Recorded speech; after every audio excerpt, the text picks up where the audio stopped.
कुछ दिन पहले मैंने ये वीडियो वायरल होते देखा, पर फिर सोचा कि इस विषय पर और रिपोर्ट नहीं करनी चाहिए, क्योंकि आप जानते हैं हेनरी नोएक की हत्या के बाद यूके में पूरा मामला शुरू हो गया है सिखों के बारे में और कैसे कुछ सिख सामने आए हैं। सिखों में से एक बॉबी सिंह, जो पहले पैट्रियट्स का समर्थक था, टॉमी रॉबिन्सन की सभी रैलियों में जाता था और फिर वह कहता है, मैं धार्मिक रूप से अपने साथी सिख का साथ देने के लिए बाध्य हूं, चाहे वह हत्यारा ही क्यों ना हो। तो यह वीडियो क्लिप बहुत वायरल हो रही है और मैंने सोचा, आप जानते हैं मैंने इसके बारे में काफ़ी बोल लिया है, लेकिन देखिए, जब आप सोचते हैं कि ब्रिटिश पुलिस इससे सबक सीखेगी और शायद हेनरी नॉक्स की मौत के बाद वे सोचेंगे कि कुछ करना चाहिए, शायद हमें अपनी दोहरे मापदंड वाली पुलिसिंग को खत्म करना चाहिए या कुछ और, या शायद हमें फिर से इस पर विचार करना चाहिए, या हमें फिर से शुरुआत करनी चाहिए कि हम इन अंतर समुदाय अंतर नस्लीय संबंधों को कैसे संभालते हैं, हम उन पर कैसे नज़र रखते हैं। आपको लगेगा कि हाँ, लेकिन देखिए, ये अभी बर्मिंघम में हुआ। बर्मिंघम बेकार जगह है। मैं ये भी नहीं कहूँगा कि भावनाएं उफान पर है, दूसरी तरफ कोई भावनाएं नहीं होनी चाहिए। एक पंजाबी आदमी दो ब्रिटिश आदमियों से लड़ता है और उन पर नस्लवाद का आरोप लगाता है। हमें पहले क्या हुआ पता नहीं, ब्रिटिश लोग यही कहते हैं, हमने कुछ कहा नहीं, बस आपस में मजाक कर रहे थे। तभी ये आदमी बाहर आ गया, उसकी गर्लफ्रेंड उसे रोक रही थी। दो सिख आदमी आ जाते हैं। तो पूरी बातचीत क्या थी? मुझे नहीं लगता कि बातचीत में ज़्यादा कुछ हुआ, लेकिन पूरी बातचीत देखो, क्योंकि उसके बाद जो होता है उस पर तुम्हें ध्यान देना चाहिए। तुम किससे बात कर रहे हो? मेरा मतलब है तुम किससे बात कर रहे हो? तुम कार में किससे मार रहे हो? ये तीनों लोग उसे आसानी से गिरा सकते थे, लेकिन जाहिर है उन्होंने ऐसा नहीं किया। तुम कौन हो? मैं कह रहा हूँ उसका छोटा है, वो नहीं करेगा। किसकी बात कर रहे हो? मैं कह रहा हूँ उसे स्मॉल मैन सिंड्रोम है। मैं यहाँ हूँ। इससे फर्क नहीं पड़ता, जैसे इससे जान बच जाएगी। मुझे समझ नहीं आता कि लोग इसे कैसे स्वीकार करते हैं। अब खेल के नियम बदलेंगे। फर्क नहीं पड़ता कि तुम यहाँ पैदा हुए हो, पहली पीढ़ी के प्रवासी हो या 4-5 पीढ़ियों से यहाँ रह रहे हो। हम एक सभ्यतागत टकराव की ओर बढ़ रहे हैं। तो अगर आप किसी और सभ्यता से हैं, अगर आप इस सभ्यता का हिस्सा नहीं हैं, अगर आपकी कोई पहचान है जो स्थानीय नहीं है या कम से कम राष्ट्रीय पहचान पर आधारित नहीं है, तो आप समस्या का हिस्सा है। इसीलिए मैं इस श्रेणी में मुस्लिम धर्म अपनाने वाले गोरे लोगों को भी शामिल करता हूँ। तो अगर आप, जैसे कि आप जानते हैं, एक गोरे अमेरिकी है या गोरे ब्रिटिश है, लेकिन अब अचानक आपने पक्ष बदल लिया है और आप मुस्लिम हो गए हैं, फिर जब समय आएगा जब हम एक समाज के रूप में इस निष्कर्ष पर पहुंचेंगे कि बहुसांस्कृतिकता अब संभव नहीं है, बहुसांस्कृतिकता अब व्यवहारिक नहीं है। इसलिए जो लोग अन्य समुदायों से हैं, अन्य संस्कृतियों से हैं, जो अपनी राष्ट्रीय पहचान से ऊपर अन्य संस्कृतियों को रखते हैं, उन्हें कहीं और जाना होगा और इसमें मुस्लिम धर्म अपनाने वाले श्वेत लोग भी शामिल होंगे। हमें अन्य देशों जैसे अफगानिस्तान से राजनीतिक समझौता करना होगा।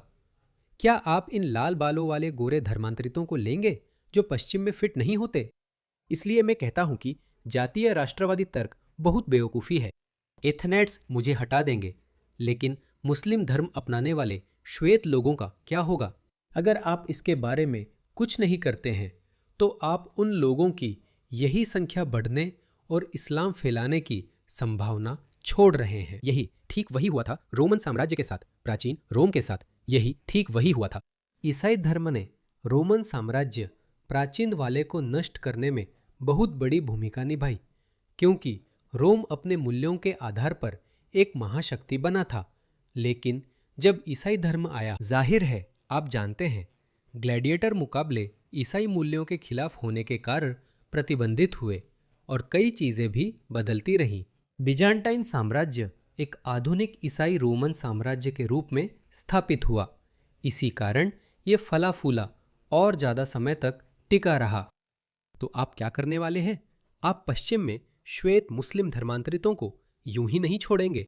तो वे वहाँ फल फूल सकते हैं, विचार फैला सकते हैं और एक दिन शायद 5, 10, 20% हो जाएंगे। तब आप क्या करेंगे? तो मेरी राय में यह सबसे व्यावहारिक और शांतिपूर्ण समाधान है। जो लोग आत्मसात नहीं हो सकते, जो लोग अपनी पैतृक पहचान को पकड़े रहते हैं, चाहे वह सिख हो, हिंदू हो, मुस्लिम हो या ब्राउन हो, ये वह या जो भी हो, अगर वे उस देश की राष्ट्रीय पहचान के अलावा किसी और पहचान को पकड़ कर रखते हैं जिसमें वे रहते हैं, तो उन्हें जाना होगा, क्योंकि बहुसांस्कृतिकता काम नहीं कर रही है। यही बात यह जोकर कहता है। आव्रजन की अवधारणा यह है कि जब लोग ऑस्ट्रेलिया आते हैं तो वे ऑस्ट्रेलिया का हिस्सा बनना चाहते हैं। यही लोग चाहते हैं, और मैंने कभी भी आत्मसात शब्द को स्वीकार नहीं किया। मैं नहीं चाहता कि लोग अपनी पहचान खो दें। एकीकरण शब्द बहुत लंबे समय से बहुसांस्कृतिक संवाद का हिस्सा रहा है। और यही बात है, हम चाहते हैं, हम लोगों को वैसे ही चाहते हैं जैसे वे हैं। मैंने कभी उस तरह की घुल मिलकर एक हो जाने की अवधारणा को नहीं माना जिसमें सब कुछ मिला दिया जाता है। टोनी बर्ग, ये बेवकूफ़ हमारे गृह मंत्री है। ये कहते हैं अगर आपकी कोई सांस्कृतिक पहचान है, जैसे मुस्लिम, सिख, हिंदू, पाकिस्तानी या भारतीय, तो लोगों को घुलने मिलने की ज़रूरत नहीं, चाहे आप तीसरी या चौथी पीढ़ी के भारतीय हों। आप अब भी खुद को सबसे पहले ब्रिटिश नहीं मानते। मुसलमान हमेशा यही कहते हैं। मैं लंबे समय से वीडियो बना रहा हूँ जिसमें मुसलमान कहते हैं कि हम पहले मुसलमान हैं, फिर ब्रिटिश या कुछ और। लोग इसका मतलब नहीं समझते। इसका मतलब मुझे पहले अपनी कम्युनिटी का ही ख्याल रखना है, फिर बाकी कुछ करना है। ऐसे में कोई देश कैसे फले फूलेगा? फले फूले की बात छोड़िए, ऐसा देश टिकेगा कैसे? तो मल्टीकल्चरिज्म का प्रयोग नाकाम हो चुका है। इसी कारण हम दोहरे मानदंड वाली पुलिसिंग देख रहे हैं। चलो दोहरे मानदंड वाली पुलिसिंग पर लौटते हैं। हाँ, वे बोले ही जा रहे होते हैं और कुछ सिख वहां पहुंचते हैं। कुछ सिख वहां आते हैं, कुछ नहीं हो रहा है। मुझे नहीं पता आप किस बारे में बोल रहे हैं। इसे देखो, कुछ सिख अंदर आते हैं, वे इसे रोकने की कोशिश करते हैं। वे कुछ नहीं कर रहे हैं, किसी भी तरफ कोई आक्रामकता नहीं है। देखो ये दो लोग, ये आदमी बस हीरो बन रहा है, लेकिन सोचो क्या? हाँ, उस वक्त बस वही है कि किसने क्या कहा। क्या आप जानना चाहते हैं कि क्या हुआ? क्या आप जानना चाहते हैं कि इसके बाद क्या हुआ? मैं बता सकता हूँ। मैं लिंक को विवरण में शामिल कर दूंगा, आप पूरा वीडियो देख सकते हैं। वहां कुछ भी खास नहीं है, बस शोर शराबा है। लोग एक दूसरे को गालियां दे रहे हैं और बाकी बातें कर रहे हैं। हमें नहीं पता कि उससे पहले क्या हुआ था, लेकिन वो मायने नहीं रखता। मैंने वहां कुछ भी नस्ल भेदी नहीं सुना। वैसे इस पूरे वीडियो में कुछ भी नस्ल भेदी नहीं है, लेकिन एक दूसरे पर बहुत सारी गालियां दी गई है। अंदाजा लगाइए क्या हुआ, इसके बाद क्या हुआ। इस आदमी को गिरफ्तार नहीं किया गया, बल्कि गोरे आदमी को गिरफ्तार किया गया। और देखिए कितने लोग थे, देखिए कितनी पुलिस वहां आई थी। देखते हैं कौन सबसे नीचे पहुंचता है। नस्लीय द्वेष से प्रेरित, याद रखो। चलो लाइव चलते हैं। क्या तुम इस पर यकीन कर सकते हो? याद रखो मैं लाइव हूँ। रुको, वो लाइव है। मुझे नहीं पता। ये क्रिसमस है। मुझे नहीं पता कि वो कैसा दिखता है। इस आदमी पर पहले भी नस्लवाद का आरोप लग चुका है, फिर भी मुझे नहीं लगता कि नस्लवाद इतना बड़ा आरोप है। ठीक है, मुझे नहीं लगता कि ये इतना बड़ा आरोप है। FU, मुझे हैरानी है कि और ज़्यादा लोग नस्लवादी क्यों नहीं है, जबकि वे नस्लवादी बना रहे हैं। ये लोगों को कट्टर बना रहा है। ये बेवकूफ़ विविधता, समानता और समावेशन वाले, जिनके पास असली दुनिया का कोई अनुभव नहीं है, वे ये नीतियाँ बना रहे हैं। मेरा मतलब है, अगर मैं उसकी जगह होता तो मैं भी नस्लवादी बन जाता। नस्लवाद का क्या मतलब है? क्या इसका अर्थ है कि तुम मुझसे अलग दिखते हो और बदसूरत हो? क्या यही नस्लवाद का मतलब है? नहीं, नस्लवाद का मतलब ये नहीं है। असल में ये सब देखने के बाद यहाँ क्या होता है? तुम कहते हो मैं इस जमीन का मूल निवासी हूँ, मेरे पास कम अधिकार है और कुछ दूसरे सांस्कृतिक पृष्ठभूमि के लोगों के पास ज्यादा अधिकार है। और फिर से वह आदमी आसानी से पोलिश हो सकता था, मान लो। लेकिन आप जानते हैं, यूके में ब्रेक्सिट से पहले भी लोगों के बीच ऐसी अंतर सामुदायिक घटनाएं होती थी, मसलन पोलिश लोगों के साथ भी। लेकिन पोलिश लोग गोरे हैं, तो यह वास्तव में नस्लभेदी मुद्दा नहीं है, यह एक सांस्कृतिक मुद्दा है। यह एक सांस्कृतिक और व्यवहारिक मुद्दा है। और जब आप इसे बार बार होते हुए देखते हैं, तो मुझे आपको याद दिलाने दे कि यह हेनरी नोक्स की घटना के बाद हुआ था। आप क्यों नहीं कहेंगे कि मैं इसे स्वीकार नहीं कर सकता? अपने ही देश में मेरे पास दूसरों की तुलना में, जो इस भूमि के मूल निवासी भी नहीं हैं, कम अधिकार क्यों हैं? आप फिल्म बना सकते हैं लेकिन बस पीछे हट जाइए। आपको किस बात में पकड़ा जा रहा है, वे आपको किस आरोप में ले रहे हैं। और कोई और फुटेज नहीं थी, क्योंकि जिससे दूसरा ब्राउन आदमी बहस कर रहा था वह और उसकी गर्लफ्रेंड दोनों रिकॉर्डिंग नहीं कर रहे थे। तो जो फुटेज हमने देखी वही एकमात्र फुटेज है, और मैं आपको बता सकता हूं कि उसमें कोई नस्लीय टिप्पणी नहीं थी। पूरे वीडियो में ब्राउन लोग इन्हें नस्लवादी कहते हैं, और हमने देखा है कि इस आरोप का कैसे दुरुपयोग हुआ है। हेनरी नोकेस की मौत इसका बड़ा उदाहरण है। इसका अध्ययन होना चाहिए, यह केस स्टडी होनी चाहिए। ब्राउन या गैर श्वेत लोग नस्लवादी शब्द का गलत इस्तेमाल कर रहे हैं, इसलिए मैं कहता हूं कि इस आरोप को हटा देना चाहिए। नस्लवाद पर कोई आरोप नहीं है, आप इसे नियंत्रित नहीं कर सकते। 20 साल पहले पश्चिमी देश बहुसांस्कृतिक थे। मैं 23 साल पहले इस देश में आया था। अगर आप किसी को नस्लीय गाली भी देते थे तो आपको कोई परेशानी नहीं होती थी, और दुनिया वैसे ही ठीक चल रही थी। दूसरी नस्लों के लोग तब भी पश्चिम में बड़ी तादाद में आ रहे थे, तो बदलाव क्या था? आपको ऐसा क्यों करना पड़ा?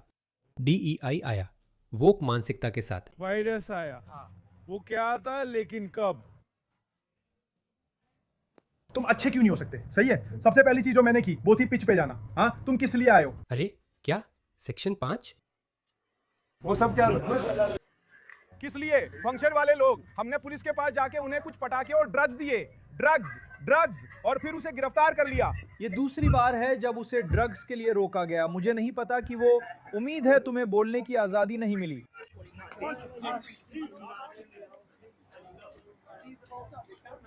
वो अपने कैमरे वगैरह लाए थे। हाँ, उन्हें ये सब पसंद आएगा। वो लोग नए ट्रेनिंग वीडियोस बना रहे होंगे, वही ट्रेनिंग मॉड्यूल वीडियोस। नस्लीय अपमान, हम इस देश में नस्लीय अपमान बर्दाश्त नहीं करते।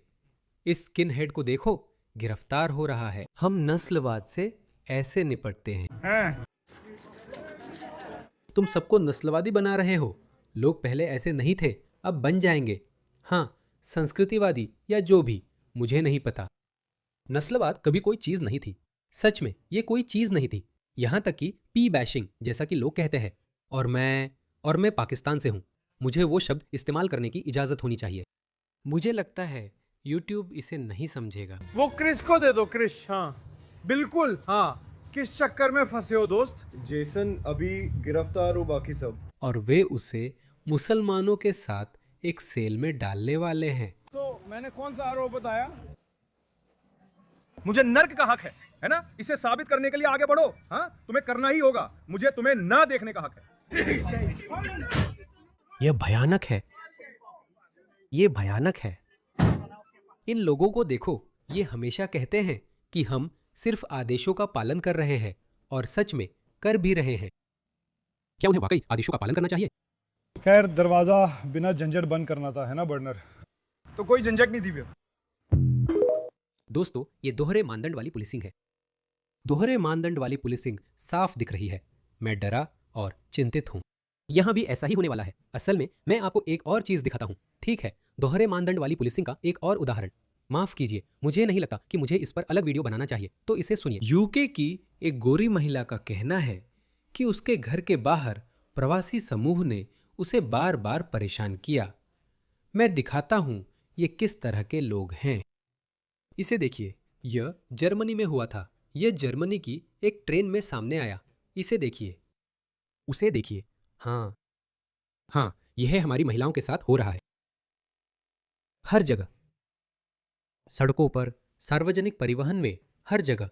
ठीक है, तो एक ब्रिटिश महिला कहती है कि उसे ऐसे प्रवासियों के एक समूह ने परेशान किया, और यह बात बहुत ही विश्वसनीय लगती है। यह कोई ऐसी बात नहीं है जो सुनने में बिल्कुल अविश्वसनीय लगे। तो पुलिस को कई बार शिकायत करने के बावजूद उन्होंने कोई कार्रवाई नहीं की, तो उसने मीडिया में जाने की धमकी दी, और फिर अधिकारियों ने उससे कहा कि अगर तुम मीडिया में जाओगी तो तुम नस्लीय घृणा भड़काओगी। मैं महिला की बात पर विश्वास करता हूँ, मुझे पुलिस पर विश्वास नहीं है। तो वो इस नागरिक पत्रकार के पास गई और उसने इस बारे में एक वीडियो बनाया, और फिर स्थिति तब और बिगड़ गई जब उस आदमी को, जिसने इस मामले को उजागर करने में मदद की थी, कथित तौर पर गिरफ्तार कर लिया गया और उसे हथकड़ी लगा दी गई। तो वे आए और उस नागरिक पत्रकार को गिरफ्तार कर लिया। जिसने उस महिला के भयानक अनुभव के बारे में पोस्ट किया था। इसे देखिए। हम उतने गुस्से में नहीं हैं दोस्तों। मुझे नहीं पता, ये सब बहुत डिस्टोपियन है। ये सब डिस्टोपियन है। जो नैरेटिव मेन स्ट्रीम मीडिया दिखाती है वो हमेशा एक जैसा रहता है। ब्राउन लोग, प्रवासी, पीड़ित और दूर दक्षिणपंथी हुड़दंगी जो दुनिया को उल्टा पुल्टा कर रहे हैं। नमस्ते, समय है 12:26। आप पर दुर्भावनापूर्ण संचार का आरोप है। सिर्फ इसलिए दुर्भावनापूर्ण संचार का आरोप लगाया गया क्योंकि उसने प्रवासियों द्वारा उस महिला के साथ हुई छेड़छाड़ के बारे में पोस्ट किया था। You do not have to say anything, but may have it defensive if you do not mention when questioning something which is outlined in court. Anything you do say may be given in evidence, okay? इन महिलाओं को शर्म आनी चाहिए। ये महिलाएं आदेशों का पालन करती हैं जब तक कि वे प्रवासी यौन उत्पीड़न की शिकार नहीं बनती। मुझे एक के बारे में पता चला है। पुलिस अधिकारी, और अब उन्होंने मुझे पकड़ लिया है।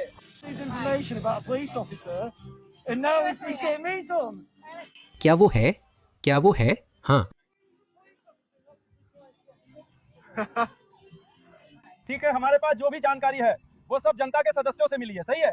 एक एचएमओ से जिसे प्रवासियों ने आतंकित किया है, सही है, उसे 7 महीने तक आतंकित किया गया।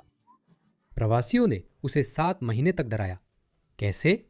ये रहा एक और उदाहरण। देखो, इसे देखो। ऐसे प्रवासी। यह फ्रांसीसी महिला बस अपने काम से काम रख रही है।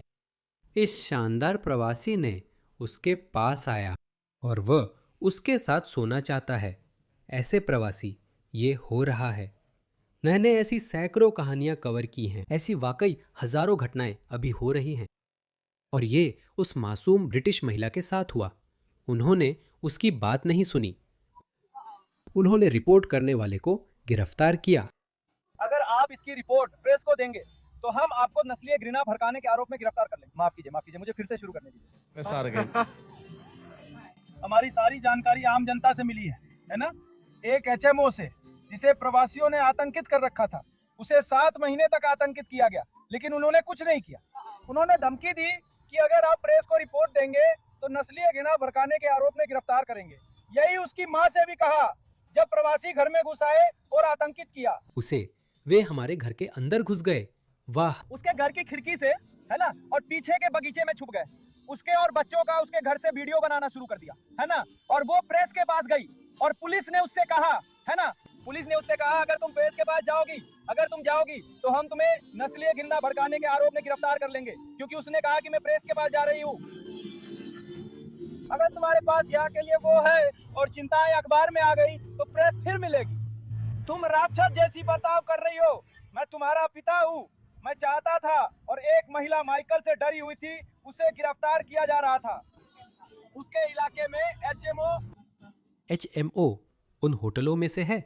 सोचो, तुम अपने घर में रहते हो, तुम दशकों से घर में रह रहे हो, और अब सरकारें तय करती है कि इन तीसरी दुनिया की संस्कृतियों से आए प्रवासियों को तुम्हारे पड़ोस में रखा जाए, जैसा मैंने पहले बताया था। ऐसे प्रवासी तुम्हारे पड़ोस में, और तुम कुछ नहीं कर सकते। ऐसे प्रवासी देखो क्या हो रहा है। वह बस उसे मारने ही वाला है। प्लंकेट स्ट्रीट, वो कोहनी से महिला के सिर पर वार करता है। राम, उन्होंने उसे मारा। आप इन जंगली लोगों को अपने मोहल्लों में छोड़ते हैं। वे आपको परेशान करते हैं। अगर आप एक अकेली महिला हैं, या आपके बच्चे हैं, या कुछ भी है, भले ही ये सब खुद की वजह से हो, दोस्तों, मुझे लगता है हम उतना गुस्सा नहीं हैं जितना चाहिए। मुझे लगता है कि वे हमारी सहनशीलता की परीक्षा ले रहे हैं। मुझे नहीं पता कि वे इससे क्या हासिल करना चाहते हैं। मैं समझ नहीं पा रहा हूं। हमारे जज वोक है। ये सिर्फ दोहरी पुलिसिंग नहीं है। दोहरे मानदंड वाला न्याय और भी खराब है। इसे देखो, नीदरलैंड्स में भी हेनरी नोवाक के मामले हैं। जुलाई 2020 में मार्केन की 14 वर्षीय तामार को एक कार ने अंधेरी डाइक रोड पर टक्कर मारी और उसे मरने के लिए छोड़ दिया। उसका शव बाद में सड़क किनारे की पट्टी में मिला। आगे जो हुआ वह बहुत परेशान करने वाला था। पुलिस ने शुरुआत में उसकी मां को बताया कि ड्राइवर जर्मन था। कुछ दिन बाद पता चला कार में 4 इराकी थे। मां को बताया गया कि उन्होंने असली पृष्ठभूमि वाइल्डर्स इफेक्ट से बचने के लिए छुपाई थी। वाइल्डर्स को ना भड़काओ। गर्ट वाइल्डर्स ने कहा, इन बर्बर लोगों को बाहर निकालो। वे गर्ट वाइल्डर्स को राजनीतिक मुद्दा नहीं देना चाहते थे, इसलिए उन्होंने झूठ बोला। ये वही लड़की है जिसे जिंदा होना चाहिए था। सबूत बताते हैं कि तमार का शव हादसे के बाद कहीं और ले जाया गया। ड्राइवर सिर्फ भागा नहीं, उन्होंने उसे सड़क से घसीटकर हटाया और वहीं किसी जानवर की तरह छोड़ दिया। ड्राइवर, हे भगवान, ड्राइवर को सिर्फ 1500 यूरो का जुर्माना मिला क्योंकि वह गाड़ी चलाते समय अपने फ़ोन को देख रहा था। फिर वह पूरी तरह से गायब हो गया। जुर्माना वापस कर दिया गया, यहाँ तक कि जुर्माना भी नहीं भरा गया। हे भगवान, सालों तक उसका कोई पता नहीं चला। सिर्फ परिवार द्वारा सालों तक लड़ाई लड़ने के बाद, जिसमें अभियोजन करवाने के लिए कोर्ट जाना भी शामिल था। क्या आपको ऐसा कुछ झेलना चाहिए अगर आप अपना बच्चा इस तरह खो दे? क्या आपको उसके लिए लड़ना चाहिए? लेकिन वो आखिरी चीज है जो आपको करनी चाहिए। आपके पूरे राज्य तंत्र का सारा जोर अपराधी पर टूट पड़ना चाहिए, चाहे वो कोई भी हो। लेकिन इसके बजाय हमारी न्याय व्यवस्था, हमारा समाज, हमारी नौकरशाही, हमारी पुलिस, सब कुछ अपराधियों के पक्ष में खड़ा हो जाता है। खोए प्रियजनों के लिए शोक करने की बजाय आप न्याय के लिए लड़ रहे हैं, जो बहुत निराशाजनक है। मैं कोई ऐसा इंसान नहीं हूं जो आसानी से निराश हो जाए। मुझे लगता है कि हम उतने गुस्से में नहीं हैं जितना होना चाहिए। मैं अपनी भाषा और तीखी करूंगा, मुझे कोई फर्क नहीं पड़ता। आओ सामने आओ, हम उतना गुस्से में नहीं हैं जितना होना चाहिए। हमें हर एक दिन विरोध करना चाहिए, कम से कम हर वीकेंड तो जरूर। ये ऑस्ट्रेलिया भी आने वाला है दोस्तों, मेरी बात गांठ बांध लो।